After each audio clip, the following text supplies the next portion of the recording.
Chellurupeta assembly నియోజకవర్గం ఏర్పడ్డ సుమారు 35-40 ఏళ్ల వరకు ఆ నియోజకవర్గానికి మంత్రి పదవే రాలేదు. తొలిసారి రాష్ట్ర విభజన తరువాతనే ఆ నియోజకవర్గానికి మంత్రి పదవి దక్కింది. 2014లో నవ్యాంధ్రప్రదేశ్ ఏర్పడ్డ తర్వాత తెలుగుదేశం పార్టీ తరఫున పత్తిపాటి పుల్లారావు 5 సంవత్సరాలు సుదీర్ఘంగా ఫుల్ టైం మంత్రిగా పనిచేశాడు.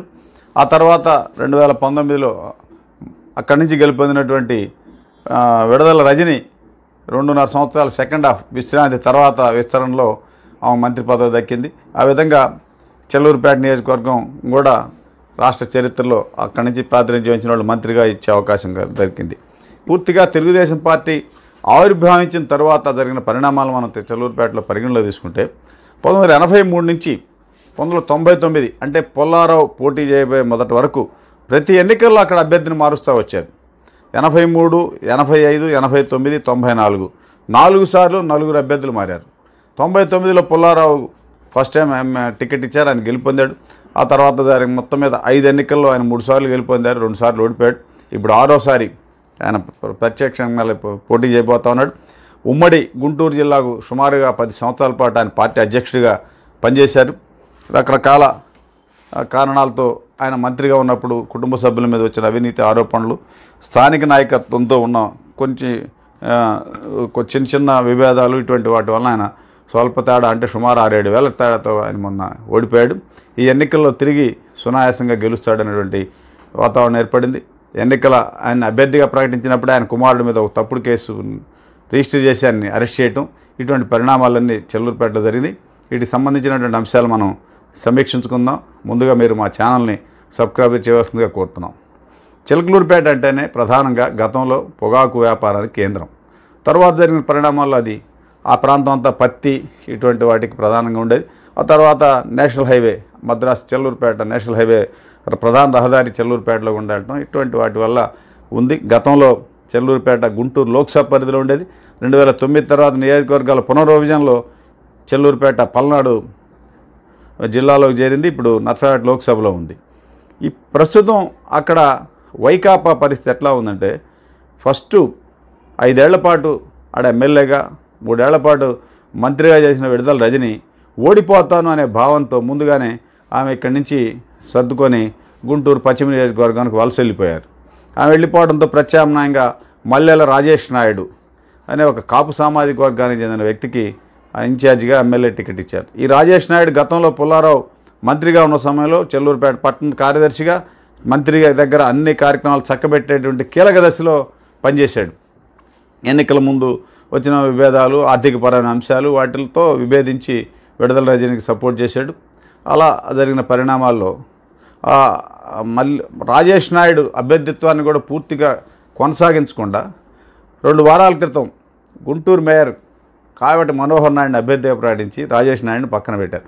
ఆ సందర్భంగా రాజేష్ నాయుడు చేసిన వ్యాఖ్యలు, టికెట్ 6.5 కోట్లు నా దగ్గర తీసుకొని టికెట్ ఇప్పిస్తాను, మంత్రి రజని డబ్బు తీసుకుందని చేసింది సోషల్ మీడియాలో వైరల్ కావటం, అధికార పార్టీ పెద్ద ఎత్తున దాన్ని సమర్థించుకోలేక చివరికి సజ్జల రామకృష్ణారెడ్డి జోక్యం చేసుకొని రాజేష్ నాయుడికి డబ్బులు ఇప్పించడం. ఆ సందర్భంగా కూడా 3.5 కోట్లు ఇచ్చారు, నాకు ఇంకా 3 కోట్లు ఇవ్వలేదని 5 ఏళ్ల పాటు ఎమ్మెల్యే చేసి 2.5 సంవత్సరాలు మంత్రిగా చేసినటువంటి విడదల రజని మీద పెద్ద ఎత్తున అవినీతి ఆరోపణలు, ఆ మంత్రిగా ఉన్నటువంటి అవినీతి ఆరోపణలతో పాటు తోలనాటం, ప్రత్యర్థులను అట్లా చులకనగా మాట్లాడటం, ఇవన్నీ కూడా ఇప్పుడు వైకాపా అభ్యర్థికి పెద్ద చిక్కుగా తయారైంది. ఆమె గతంలో కూడా తెలుగుదేశంలో ఉన్నప్పుడు కూడా విశాఖపట్నం మీటింగ్లో నేను చంద్రబాబు నాయుడు నాటిన మొక్కను అని ప్రచారం చేసుకుంటే అవన్నీ కూడా ఇప్పుడు మేకయ్యి మా మొక్క అంత ఎత్తు పెరిగిందని చెప్పని వీళ్ళు కామెంట్ చేస్తుంటే వైకాపా వాళ్ళు తిరిగి కౌంటర్ చేయలేని పరిస్థితి ఏర్పడింది. రాజేష్ నాయుడే స్వయంగా ఆ మీద ఉన్నటువంటి అవినీతి ఆరోపణలు బహిర్గతం చేశాడంటే అదే పార్టీలో నాయకులు బహిర్గతం చేశారు. అనేక మంది చెల్లూరుపేటలో ద్వితీయ శ్రేణి నాయకులు కూడా బిల్లులు రాక, చేసిన పనులకి బిల్లులు రాక రకరకాలుగా బిల్లులు అడిగితే అవినీతి పర్సంటేజ్లు అడుగుతున్నారని చెప్పడం, వీటన్నిటిని దృష్టిలో పెట్టుకొని విడదల రజని యొక్క అవినీతి ఇప్పుడు పోటీలో ఉన్నటువంటి అభ్యర్థులకు శాపంగా మారింది. గుంటూరు ప్రాంతానికి చెందినటువంటి మనోహర్ నాయుడు వలస పక్షిగా అక్కడ ఇప్పుడు ఎమ్మెల్యే అభ్యర్థిగా రంగంలో ఉన్నారు. అంటే మీరు చెల్లూరుపేటను పరిగణలో తీసుకుంటే 1978 నుంచి 2014 వరకు సుమారు 45 ఏళ్ల పాటు ఆ నియోజకవర్గంలో సోమేపల్లి కుటుంబం ప్రధానమైనటువంటి పాత్ర పోషించింది. కాంగ్రెస్ కానీ వైకాపా కానీ సోమేపల్లి సాంబయ్య, ఆయన అల్లుడు మరి రాజశేఖర్ అక్కడ 45 ఏళ్ల పాటు ఆ గ్రూపుకి ఒక ప్రధానమైనటువంటి వర్గానికి నాయకత్వం వహించి గెలిచినా ఓడిపోయినా అక్కడ స్థానికంగా ప్రజలకు అందుబాటులో ఉంటా ఎప్పుడు నిత్యం వాళ్ళ కార్యకలాపాలు కొనసాగించేటువంటి బలమైన కుటుంబాన్ని కమ్మ సామాజిక వర్గాన్ని పక్కన పెట్టి జగన్ 2019లో అనూహ్యంగా విడుదల రజనీకి టికెట్ ఇచ్చి మర్రి రాజశేఖర్ని పక్కన పెట్టారు. ఆ సందర్భంగా చెల్లూరుపేట పట్టణంలో నడి బొడ్డున జరిగిన మీటింగ్లో మర్రి రాజశేఖర్కి ఎమ్మెల్సీ ఇచ్చి క్యాబినెట్లో స్థానం కల్పించి నా పక్కన కూర్చోబెట్టుకుంటానని చెప్పి హామీ ఇచ్చారు. ఆ హామీ 4 ఏళ్ల దాకా అమలు చేయాల. మరోవైపు ఆయన హామీ మర్రి రాజశేఖర్ మంత్రి అనే హామీ అమలు కాకపోగా ఎమ్మెల్సీగా కూడా కాలేకపోయాడు. చివరికి రాజశేఖర్ ఎమ్మెల్సీ కాకముందే విడుదల రజనీ క్యాబినెట్లో మంత్రి అయ్యారు. ఈ పరిస్థితుల్లో అప్పటికే 3-4 సార్లు ఎమ్మెల్సీలు రావటం, ప్రతిసారి రాజశేఖర్కి ఇదిగో వస్తుంది అదిగో వస్తుందని చెప్పడం, ఇలా పదే చెప్తే చివరికి ఒక దశలో అయోధ్య రామిరెడ్డి జోక్యం చేసుకుని ఇంక రాజశేఖర్ తెలుగుదేశంలో చేరే అవకాశాలు ఉంది, అదే జరిగితే చెల్లూరుపేటలో మనం జెండా పెట్టలేని పరిస్థితి ఏర్పడుద్ది, నీ ఇష్టం అని చెప్పి హెచ్చరించడంతో చివరికి తప్పనిసరి రాజశేఖర్కి సుమారు 1 ఏడాది క్రితం ఎమ్మెల్సీకి కట్టబెట్టారు. రాజశేఖర్ ఉమ్మడి గుంటూరు జిల్లా పార్టీ అధ్యక్షుడిగా పనిచేశాడు. అంతకుముందు కాంగ్రెస్లో ఉన్నప్పుడు కాంగ్రెస్ అధ్యక్షుడిగా కూడా పనిచేశాడు. 5 ఏళ్ల పాటు ఎమ్మెల్యేగా పనిచేశాడు. ఉమ్మడి రాష్ట్రంలో లాయరు, ప్రధానంగా సోమేపల్లి వారసుడిగా రాజకీయాల్లోకి వచ్చాడు. ఒక రాజకీయ ప్రాముఖ్యత ఉన్నటువంటి కుటుంబం, అవినీతి మరకలు లేవు. మరోవైపు అక్కడ విచిత్రమైన పరిస్థితి, ఎంపీ అభ్యర్థి వలస నెల్లూరు నుంచి వచ్చాడు, ఎమ్మెల్యే అభ్యర్థి గుంటూరు నుంచి వచ్చాడు. స్థానికులు మాకు అవకాశాలు ఇవ్వకుండా ఈ విధంగా బయట వాళ్ళని తీసుకొచ్చి మా మీద రుద్దటమైంది అనేటువంటి అసంతృప్తి కూడా తీవ్రంగా వైకాపా నేతల్లో ఉంది. ప్రధానంగా వాటన్నిటిని అధిగమించి వైకాపా ఎన్నికల క్యాంపెయిన్ జరపాల. ఇప్పటివరకు రాజేష్ నాయుడు అలకపాన్పు వెళ్ళలేదు. మర్రి రాజశేఖర్ ప్రత్యక్షంగా అసెంబ్లీ ఎన్నికల ప్రచారంలో ముందుకు పోలేదు. ఆయన మర్రి రాజశేఖర్ మనోహర్ నాయుడు అభ్యర్థిత్వాన్ని వ్యతిరేకించకపోయినా కూడా మనస్ఫూర్తిగా సహకరించే పరిస్థితి లేదు.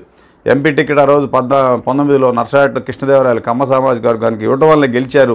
ఇప్పుడు మరలా పక్కన పెట్టారనేటువంటి ఈ ఆర్గ్యుమెంట్ అంతా కూడా రాజశేఖర్ అంచెలు తెర మీద తీసుకొస్తున్నారు. దానిని అడ్రస్ చేయలేకపోతున్నారు వైకాపా నేతలు. ఇటువంటి ఈ కార్యక్రమాలన్నీ ఉన్నాయి. మరోవైపు గతంలో 5 ఏళ్ళు ఎమ్మెల్యేగా మంత్రిగా ఉన్నప్పుడు జరిగిన లోపాలన్నీ సవరించుకొని పుల్లారావు ముందుకు వెళ్తా ధీటుగా ముందుకు దూసిపోతూ ఉన్నారు. ఎన్నో ఈ ఆరోపణలు, అవినీతి ఆరోపణలు, ఒడిదుడుకులు, వీళ్ళందరినీ అసంతృప్తివాదుల్ని బుజ్జగించుకునే క్రమంలో ఇంకా పూర్తి స్థాయిలో మనోహర్ నాయుడు ప్రచారాన్ని ముందుకు పోలేకపోతున్నాడు. ఏదైనా పరిస్థితి ఈ విధంగా కొనసాగితే ఇద్దరు నాన్ లోకల్ ఎంపీ ఎమ్మెల్యే అభ్యర్థి ఇద్దరు నాన్ లోకల్గా చెల్లూరుపేటలో ఉండటంతో పుల్లారావు ఇక్కడ భారీ మెజార్టీ వచ్చే అవకాశం ఉంది. అదే జరిగితే ఈ మెజార్టీ ప్రభావం ఎంపీ ఎన్నికల్లో కూడా పడే అవకాశం ఉందని చెప్పని అనేది వైకాపా నేతల మధ్య అంతర్మదనాలు చెందుతూ ఉన్నారు. మరోవైపు ఇప్పటికి కూడా ఎంపీ కృష్ణదేవరాయలని ఆ నియోజకవర్గంలో వైకాపా నేతలు పూర్తిగా విమర్శించలేకపోతున్నారు. కారణం ఏంటంటే ఆయన ఎంపీగా 5 ఏళ్ల పాటు చేసిన సేవా కార్యక్రమాలు కానీ, పార్టీ పరంగా కానీ, ప్రజాప్రతినిధిగా అందుబాటులో ఉండి ఎన్నో చేశాడు. దీంతో తిరిగి ఆయన ఇప్పుడు తెలుగుదేశం అభ్యర్థి అయ్యేసరికి ఎంపీ మీద ఎటువంటి విమర్శలు చేయలేని పరిస్థితి ఏర్పడింది. మరోవైపు అనిల్ కుమార్ యాదవ్ అన్న నోటిపారుదల మంత్రిగా పేరు పొందటం, ఎట్లా పడితే అట్లా కామెంట్లు చేయటం, అటువంటి వాతావరణం నర్సరావుపేట పార్లమెంట్లో లేదు. గతంలో రాయపాటి సాంబశివరావు, అయోధ్య రామిరెడ్డి పోటీ చేసినా కానీ, ఆ తర్వాత రాయపాటి సాంబశివరావు కృష్ణదేవరాయలు పోటీ చేసిన సందర్భంలో కానీ రాజకీయాల్లో ఎప్పుడో చెల్లూరుపేటలో పత్తిపాటి పుల్లారావు, మర్రి రాజశేఖర్ ఒక 15 ఏళ్ల నుంచి ప్రత్యక్షంగా పోటీ చేసినా కూడా ఎప్పుడు హుందాతనంగా రాజకీయాలు ఉండేవి. ఇటువంటి వాతావరణంలో ఈ అనిల్ కుమార్ యాదవ్ వచ్చి కలుషితం చేస్తున్నాడు అన్నటువంటి ఫీలింగ్ కూడా అనేక మందిలో ఉంది. అన్నిటినీ అధిగమించి మనోహర్ నాయుడు ముందుకు పోవడం అనేది అసాధ్యంగా ఉంది. ఇలా రకరకాల వ్యవహారాల్లో ఇప్పటి వరకు జరిగిన వీటన్నిటిని పరిశీలిస్తే పుల్లారావుది పైచేయిగా ఉంది. ఇదే విధానం కొనసాగుతుందని అందరూ భావిస్తున్నారు.